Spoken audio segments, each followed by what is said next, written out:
আজকে সিলেটে আসছি, এখানে আমাদের এই যে সিলেটের সংগ্রাম, সেই সংগ্রাম আমাদেরকে বারবার অনুপ্রেরণা জাগায়। এই পদযাত্রা শুধু একটি প্রতিজ্ঞা না, এই পদযাত্রা শুধু একটি পদযাত্রা না, এই পদযাত্রা একটা প্রতিজ্ঞা, একটা ডাক। যে ডাক হলো গিয়ে নতুন বাংলাদেশের, যে ডাক হলো গিয়ে সাহসের। আমরা অত্যন্ত ভারাক্রান্ত হৃদয় নিয়ে আজকে এখানে দাঁড়িয়েছি। গত 4 দিন আগে মাইলস্টোনে বিমান দুর্ঘটনায় আমরা হারিয়েছি আমাদের অনেক প্রিয় মুখ। আমি সেই সকল নিহত পরিবারের প্রতি জানাই গভীর সমবেদনা এবং আমাদের যত নিহত ভাই বোনেরা আছেন এই মাইলস্টোন দুর্ঘটনায় তাদের আত্মার শান্তি কামনা করছি এবং যারা আহতরা আছেন তাদের দ্রুত সুস্থতা কামনা করছি।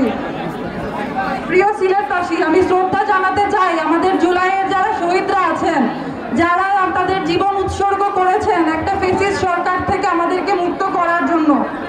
তারা এই সরকার থেকে আমাদেরকে মুক্ত করেছিলেন বলেই আমরা লড়াইয়ের অনুপ্রেরণা পাই।